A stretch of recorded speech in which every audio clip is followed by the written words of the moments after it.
on you, you censorious thug.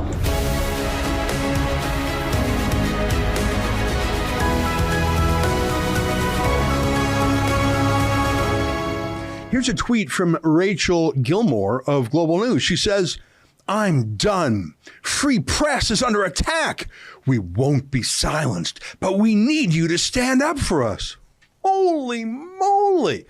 Wow. And take a look at this. Hundreds of journalists retweeted. They came to her aid, a damsel in distress. Here's the Canadian Association of Journalists.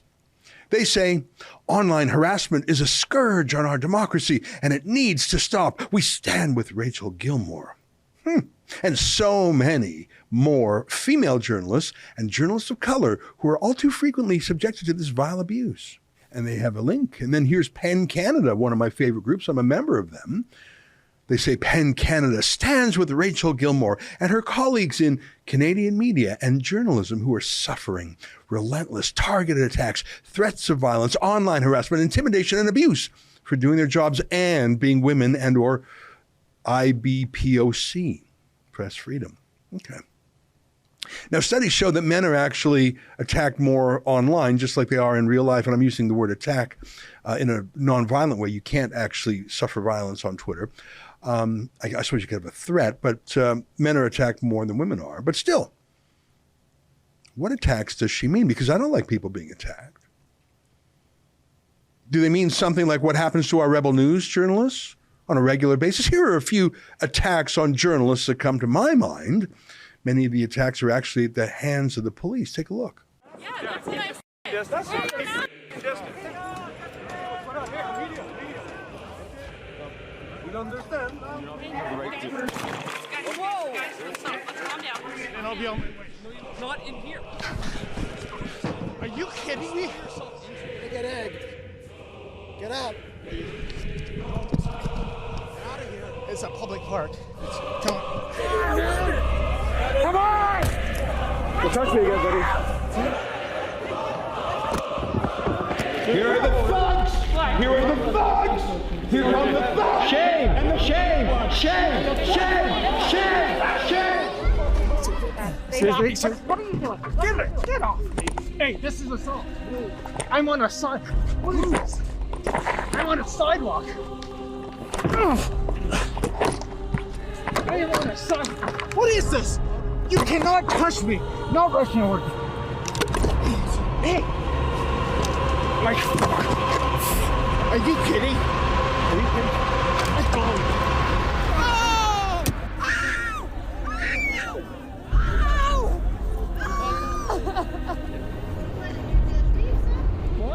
I'm with Rebel News. I'm not media Jewish.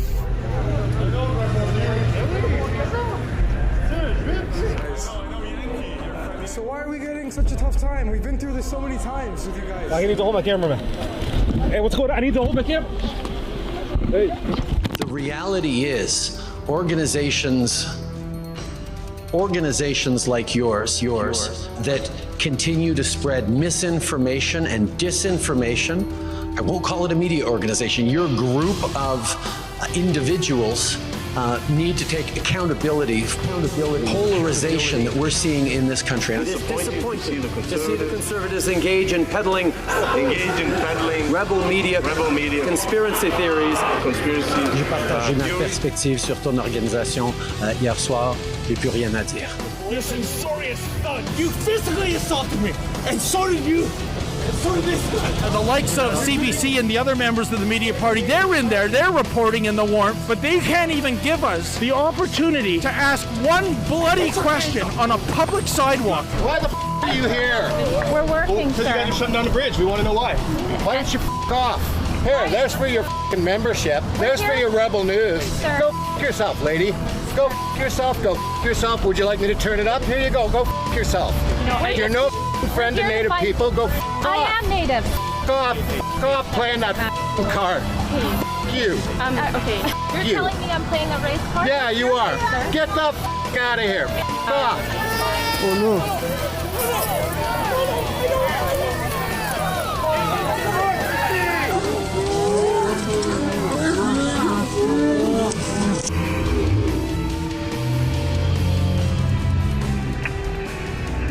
Are you playing hockey here? Or? No, I'm just coming to check out our facility. So we're gonna check you. You're not supposed to be here, actually. Okay, I'll arrest you. Go away.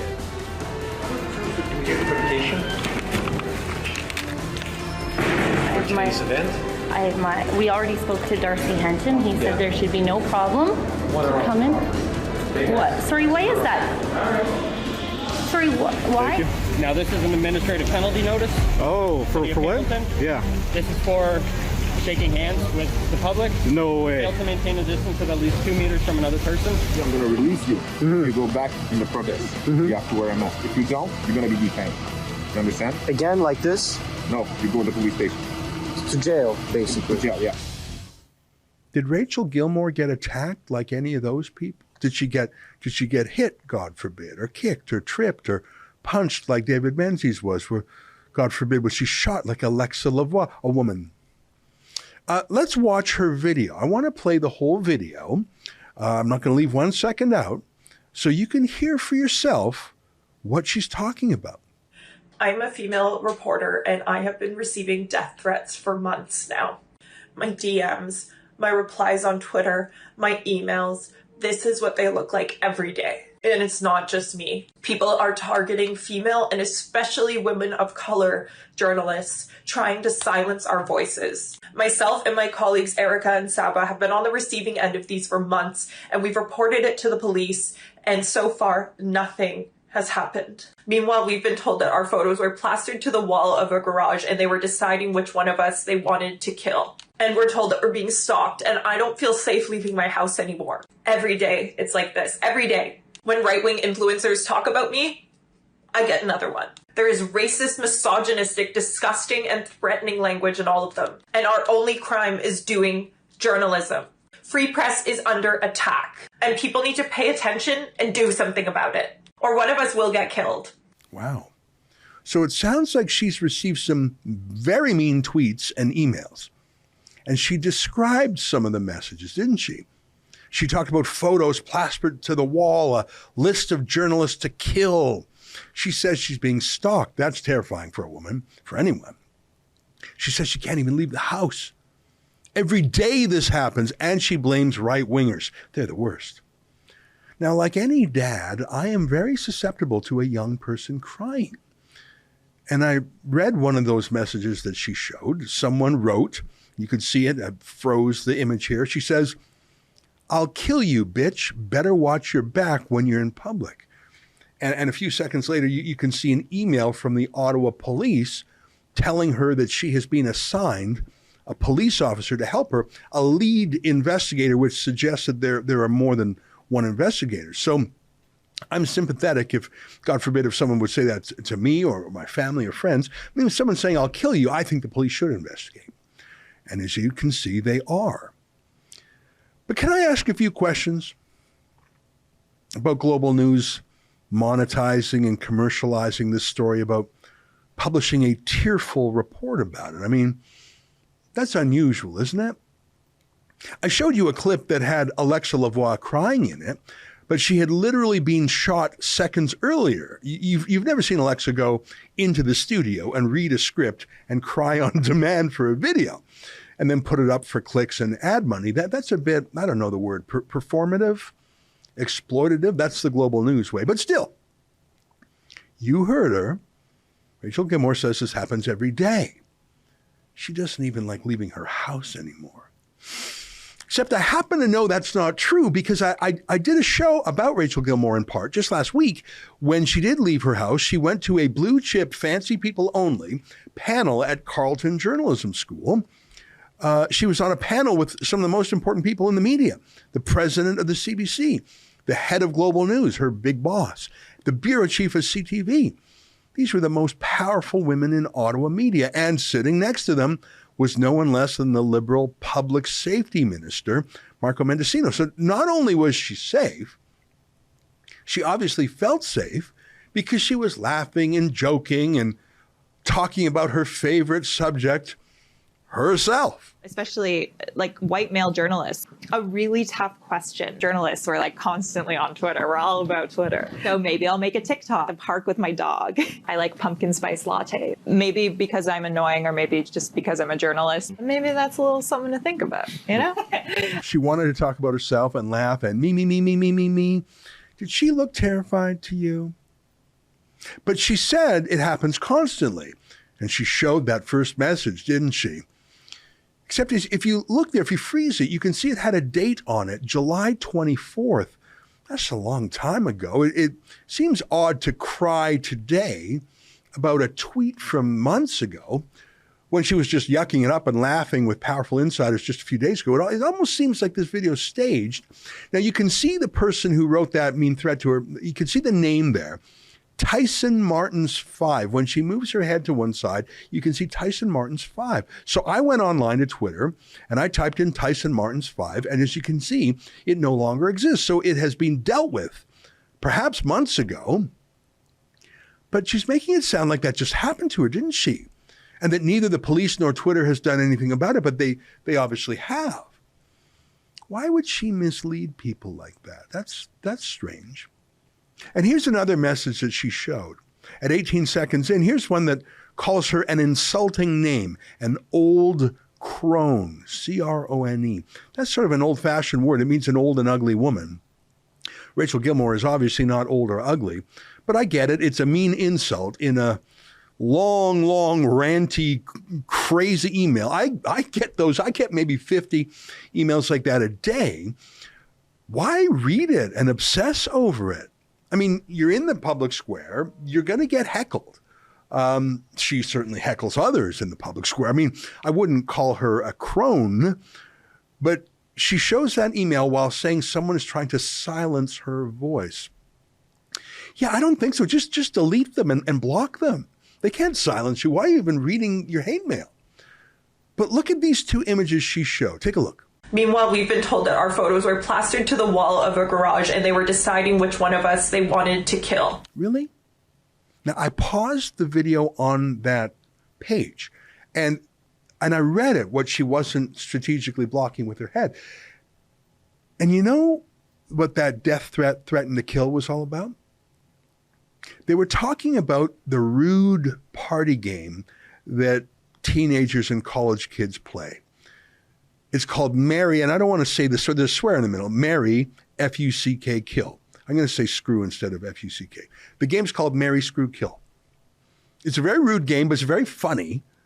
It's a game, a joke, typically played by drunk young people being risque, where one person lists 3 people, and you have to say which one you would marry, which one you would screw, and which one you would kill. Obviously, it's a rude joke. It's supposed to be an impossible, it's a funny joke. It's a party game. Here, let me read what the actual email says, the part that she isn't blocking. She says, there really was a wall of photos in the garage, and it was like those things you'd see in detective movies with a hierarchy. They used electrical tape to connect the lines from the photos. Most of the ones on the top looked to be non-racialized men, but there was a lower tier of C words. I suppose that's a swear. Now it goes on, she's blocking some of it, but it sounds like some crazy, gossipy, weird story told to her by a rambling, crazy friend. The person who's writing this is not threatening her. And it looks like they might be talking about something that was seen in Victoria, BC. Rachel Gilmore lives in Ottawa. But the kill part was the game, Marry, Screw, Kill. That's a joke. Everyone knows that's a joke. Rachel Gilmore knows that's a joke. She's pretending that people who play the drinking game, Marry, Screw, Kill, are going to come to kill her.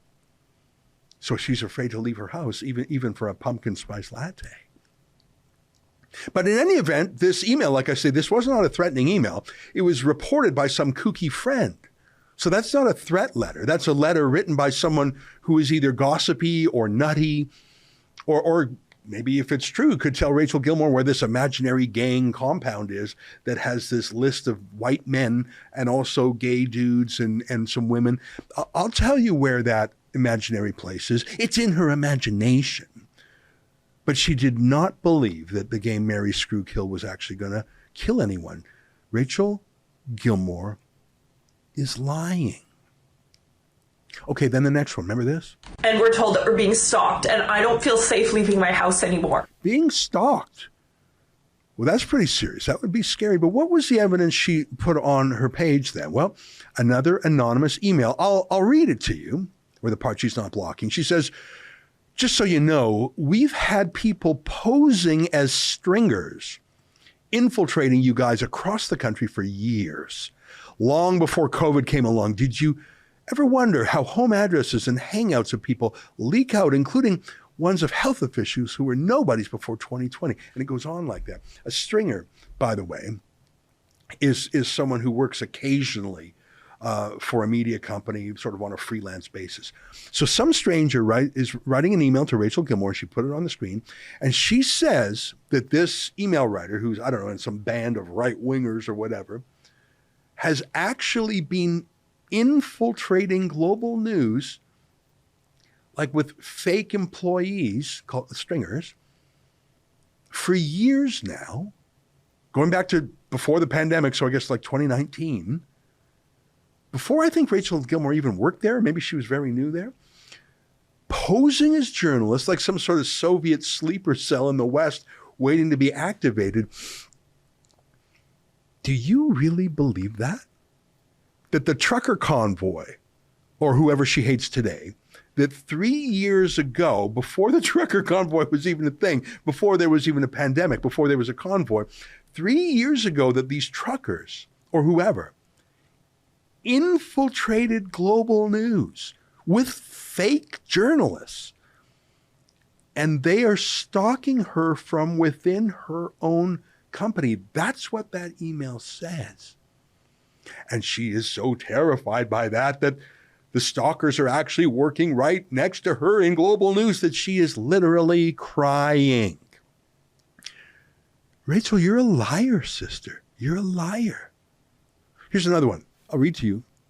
Jesus Christ, is this seriously what you went to university to do with your life? Now, I can't see the whole letter, but I do not see any swears or threats. I just see that insult, mocking her for her journalism. This is what she's terrified about. This is why she's crying. But back to that first message, that very first one, which I agree is out of line. That's called a direct message on Twitter. It's the one that had the death threat in it, and I absolutely don't like it one bit. I think it should be investigated. Now, a direct message on Twitter, if you don't know, is like a private email, but it goes through Twitter. So you can see some stranger has tried to contact her, and you can see Twitter has prompted her. She can block him. That's what Twitter is prompting her to do, to block this guy so she never has to hear from him again. Why does Rachel Gilmore have her direct messages open to the public like that? It's like if you had a Facebook page and you let the entire world see your whole family as opposed to keeping it private. If you look at Rachel Gilmore's Twitter account, you can see that little email envelope thing, which means literally anyone in the world can send her a private message and it goes straight to her account. Why would she do that? I only accept private messages from people I follow in my direct messages, my friends or people I work with. Who on earth would leave their Twitter direct messages open to the whole world, especially if she says that people are having rude things to say to her for months, which apparently they have? That would be like leaving your door open and complaining that raccoons are coming into the house. Well, how about close the door? Like Twitter prompts you to do literally every day. It's almost like she likes it when this happens. She feels important. Almost like she thrives on it. She loves playing the victim. Almost like she's putting on a performance that her bosses love. She lied about the threat to kill her. That was the party game, marry, screw, kill. She's a liar. She lied about police not helping. They obviously are. You can see that at least 2 officers are dealing with her. You can understand why they don't prosecute someone playing marry, screw, kill.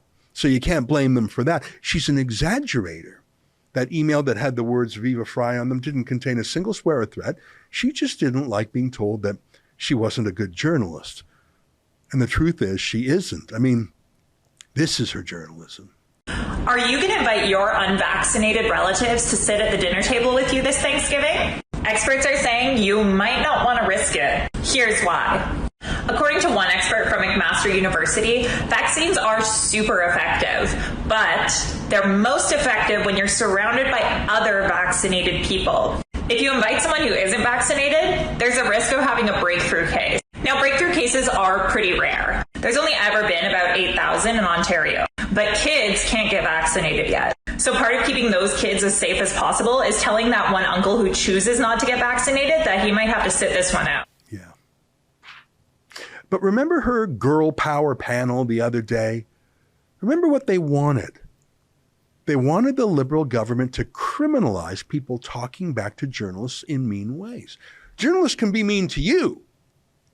You just can't be mean back. We're not in a position to protect our journalists from this hate.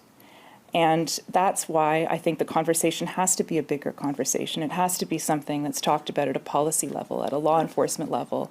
We don't have the tools to actually, go after these people. And almost like it was choreographed, almost like it was planned, the public safety minister responded to Rachel's tearful video. He said, "The abuse that Rachel and other journalists have received, in particular women and people of color, is heinous and unacceptable. We'll continue working with journalists, media organizations, Canadian Association of Journalists, and law enforcement to address this issue and keep everyone safe." Almost like they set that whole thing up. Look, if reporters are receiving real death threats, they should be investigated. And we know that they are. Rachel Gilmore showed us an email from the Ottawa Police to that effect. I want those investigations to happen. I think I want them to happen more than Rachel Gilmore does, because I want to know if these rude emailers are actually left-wing agents provocateurs. Bernie Farber of the so-called Canadian Anti-Hate Network, remember, he falsely claimed that a particular racist pamphlet was being handed out in Ottawa by truckers, when in fact it was a photo from Florida. He was a wicked liar smearing the truckers. He was the racist one circulating the document. Or another Canadian Anti-Hate Network creep, Richard Warman. I don't know if you remember this, but Warman literally joined a Nazi group called Stormfront, and he posted hundreds of anti-Semitic and anti-Black and anti-gay comments online while pretending to be a right-winger. I want to know who wrote the rude emails to Rachel Gilmore. Was it Bernie Farber or Richard Warman or someone else getting funded by the Liberal government? But I also want to know why Rachel Gilmore is such a liar. And doesn't she realize that when she falsely cries wolf, she's putting actual women who are actually threatened in jeopardy because people won't believe them when a wolf finally comes around? Why does Rachel Gilmore claim that a secondhand report of a Mary Screw kill joke half a continent away is a real death threat? Why does Rachel Gilmore believe Global News is full of secret sleeper agents, reporters who falsely joined Global News just to stalk her today and have been waiting since 2019 to pounce? And why would she say such things in weeping tears for Global News? And why would someone who hates rude strangers leave her direct messages open for anyone to pop in and be rude unless she secretly gets some weird thrill out of it? Well, because that's her brand. Rachel Gilmore, by her own description, is a privileged, white, pumpkin spice latte girl who gets to hang out with the head of the CBC, the head of Global News, and even a Liberal cabinet minister. She's part of the elite, even though her chief contribution to journalism is making TikTok videos in low-cut shirts for teenage boys. Rachel Gilmore hates conservatives, and she hates when people don't applaud her. She wants the police to arrest her political enemies, or at least censor them. Rachel Gilmore is the girl who cried wolf. Don't you believe her fake tears. That's an excerpt from my show every night. It's called the Ezra Levant Show. That's me, Ezra Levant. You can see the whole thing behind our paywall. Well, there's a lot of goodies behind there. I do a show every weeknight. My friends Sheila Gunn Reid and David Menzies and Nat and Kat have their shows too. You get a ton of content for just $8 a month. There's so much in there you won't find anywhere else. Go to rebelnewsplus.com.